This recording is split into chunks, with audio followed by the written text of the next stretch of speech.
Bonjour, dans cette vidéo, je vais vous expliquer comment faire le montage vidéo d'une conférence avec le logiciel KDE Nlive, qui est un logiciel open source disponible sur Windows et Mac et Linux, et qui fait donc du montage vidéo. Dans un premier temps, je vais vous expliquer comment configurer l'application avec les éléments importants pour faire le montage. En effet, l'outil est totalement paramétrable et vous pouvez positionner les objets aux endroits que vous souhaitez selon votre convenance.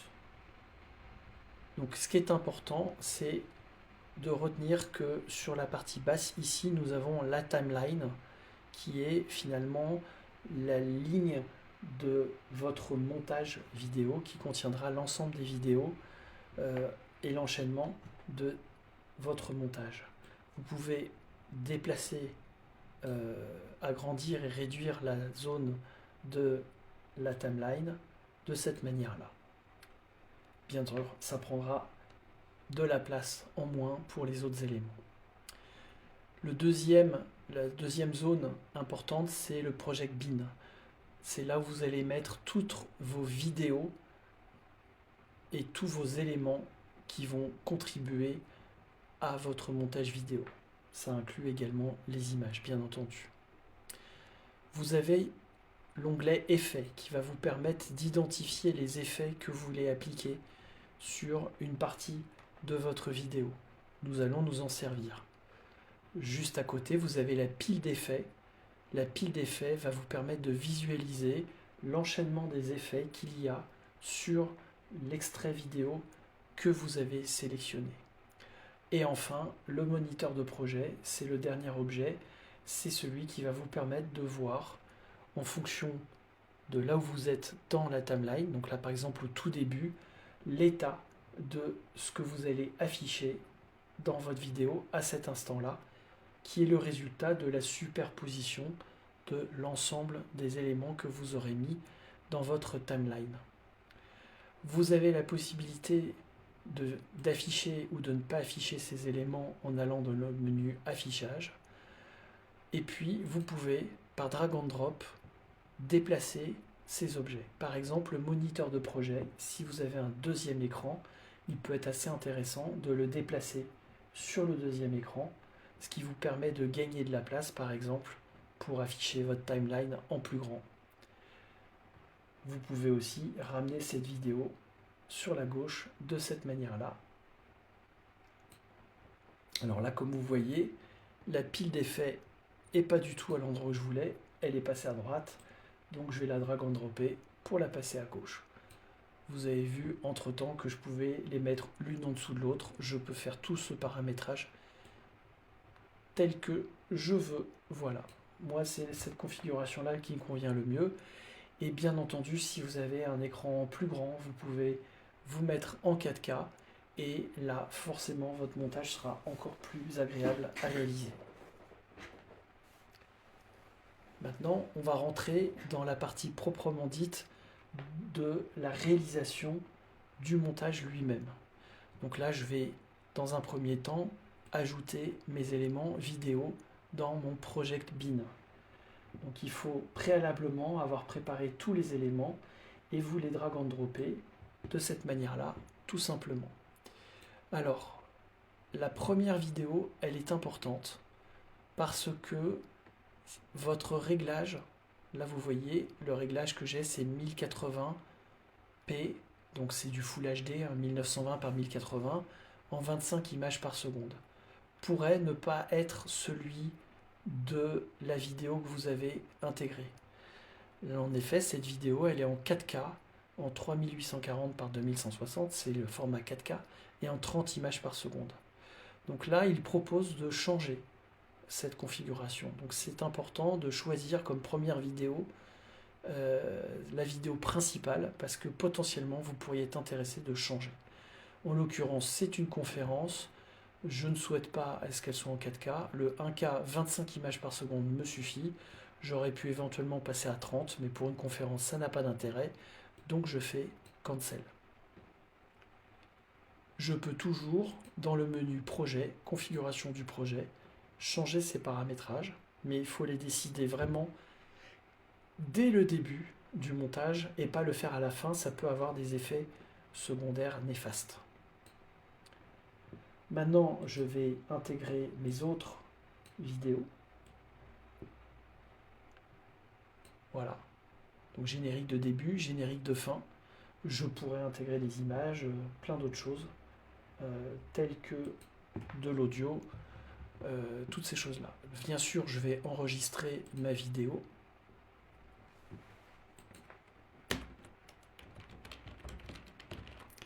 Voilà.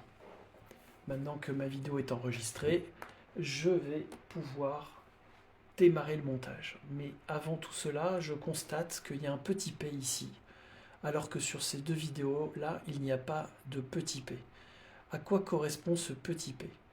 Tout simplement, c'est la fonction proxy clip que vous pouvez définir dans le menu configuration, configurer K2N Live, dans la section proxy clip. Le principe, c'est que pour les vidéos de très forte résolution, manipuler dans le logiciel de montage pourrait entraîner des ralentissements très forts si votre PC n'est pas assez puissant. Et donc, l'idée, c'est de construire un proxy clip, donc un clip de taille réduite, qui sera plus facile à manipuler dans l'outil de montage, il sera moins joli aussi, bien entendu, mais qui apportera la fluidité dont vous avez besoin. Bien entendu, à la fin, quand on générera la vidéo finale, il prendra bien la vidéo originale et pas le proxy. Donc là, ce que j'ai fait, c'est que j'ai mis un paramètre pour dire générer des proxys pour toutes les vidéos qui sont supérieures à 1920 pixels, c'est-à-dire le format 1K. Donc tout ce qui est au-dessus du 1K, je mets en place un proxy clip. Les deux autres vidéos étant en 1920 par 1080, il n'y a pas eu de proxy clip qui a été créé. Maintenant, je vais insérer dans ma timeline le générique début. Je vais intégrer ensuite la deuxième vidéo. Là, je vois 2 minutes de mon montage, mais je peux zoomer ici pour voir mes éléments plus grands. Donc forcément, là, ça me permet de me focaliser sur la partie qui m'intéresse de mon montage. Je vais positionner en cliquant la ligne de lecture et je vais vérifier la transition. Et là, je me rends compte que cette transition, elle est sèche. Donc je préférerais avoir une transition avec un effet de transition. Donc pour cela, il va falloir que je superpose les deux vidéos. Donc je la superpose de cette manière-là. Et je vais, en cliquant sur le coin inférieur gauche, créer cette fameuse transition. Je double-clique pour déterminer la durée de ma transition. Je veux qu'elle fasse 1 seconde 0 image. Donc ça va déborder. Je la décale. Et donc je décale ma vidéo. Là, je vais pouvoir visualiser le résultat. Tout va bien, j'ai bien une transition qui s'est mise en place. Maintenant, il me reste à déterminer un titre. Donc là, je vais ajouter un objet titre, vidéo de titre. Je me retrouve avec un éditeur de la vidéo de titre, tout simplement. Là, j'affiche le background, ça me permet de voir tel que mon titre sera affiché à l'endroit de ma petite ligne de pointage. Il suffit ensuite que je clique et je vais pouvoir ajouter mon texte. Je peux, en sélectionnant tout, changer la taille de la police, donc 140 par exemple. Je peux changer la couleur, passer en bleu. Voilà. Je peux ensuite le déplacer comme je le souhaite. Voilà. Je peux changer la police, bien entendu.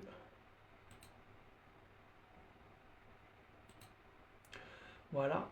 Et je peux mettre une deuxième ligne de texte, tout simplement en faisant retour chariot et la deuxième ligne. Là, je peux gérer mon texte de manière centrée pour que les deux textes soient bien correctement comme je le souhaite. Je pourrais aussi vouloir que la deuxième ligne ne soit pas de la même taille. Alors là, il faut faire un petit peu différemment. Je vais revenir en mode une seule ligne et je vais ajouter une nouvelle ligne de texte ici. Voilà, que je vais coller. Et là, je vais changer la taille de la police. Et là, je peux ensuite retravailler le centrage des éléments.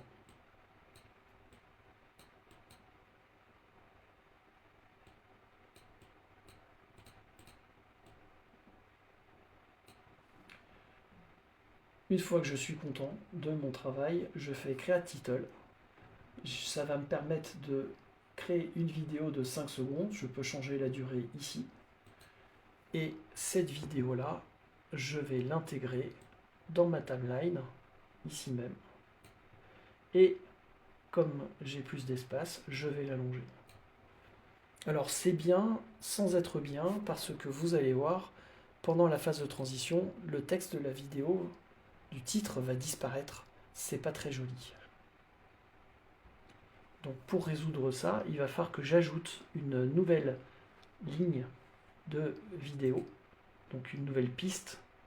J'ajoute ma piste, je vais l'insérer, donc je vais préciser que je veux une vidéo et audio, vidéo track, parce que si je veux réutiliser cette piste avec une vidéo, ça va m'être très utile, donc je sélectionne audio vidéo tract.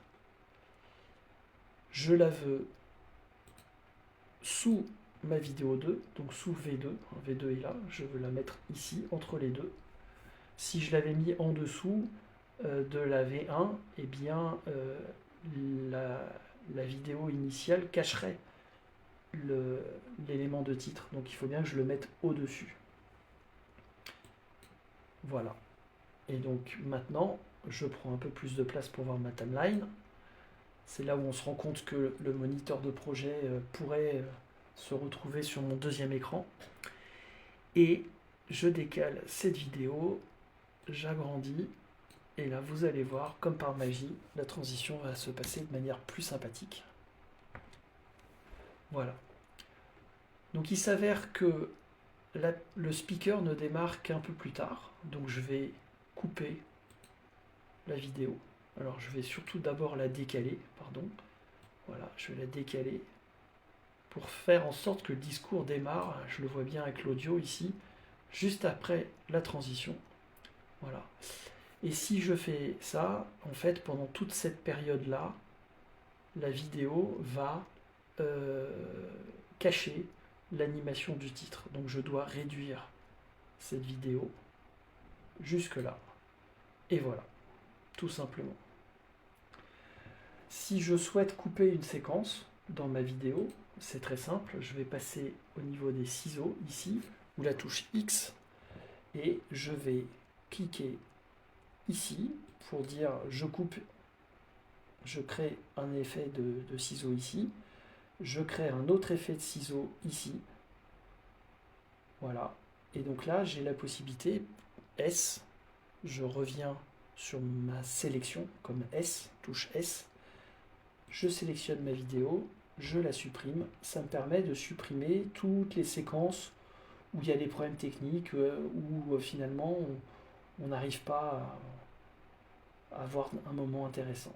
Et donc pour ensuite, pour pouvoir ramener la vidéo de droite collée à l'autre, je vais faire bouton droite, supprimer l'espace, ou supprimer l'espace dans toutes les pistes quand il y a plusieurs pistes.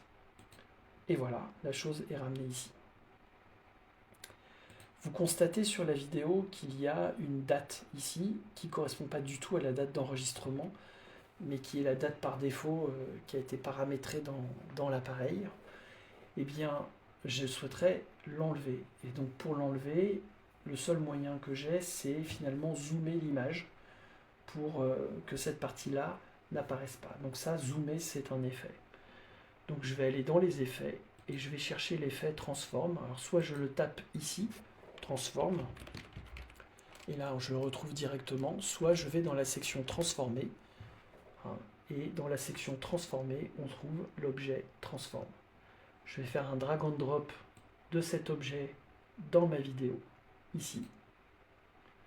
Et là, je vais pouvoir le paramétrer. Donc je vais faire un zoom de 10%. Donc je vais passer à 110%. Je peux changer l'opacité, ces choses-là. Donc là, on a presque réussi à cacher la vidéo. Je peux changer la position Y, donc décaler vers le bas l'image. Voilà, problème résolu. Et puis, c'est dommage parce que le petit bonhomme, la petite peluche est jolie et ce serait quand même plus sympa de l'avoir en entier. Je vais aussi décaler la position X, donc dans ce sens-là.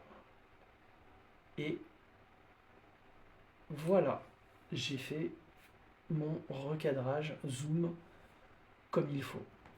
Alors par contre, ça ne s'applique que à cette séquence vidéo et donc pas à la séquence vidéo suivante. Donc pour résoudre ça, c'est très simple. Je peux faire bouton droite, copier, et en cliquant sur la vidéo d'à côté, je peux faire bouton droite, coller les effets. Tout simplement. Si je me retrouve avec plein de vidéos à faire, à coller l'effet, je peux aussi définir un effet directement sur la ligne entière, ici. Et là, quand je clique sur cette zone-là, j'arrive au paramétrage de la ligne en entier. Alors attention, les paramétrages s'additionnent.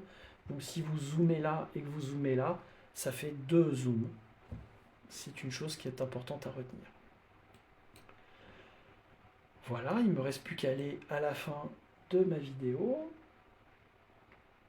d'aller couper au bon moment, ou d'insérer une autre vidéo si la vidéo continue, et puis d'intégrer ma vidéo de fin, ici, que je vais décaler légèrement.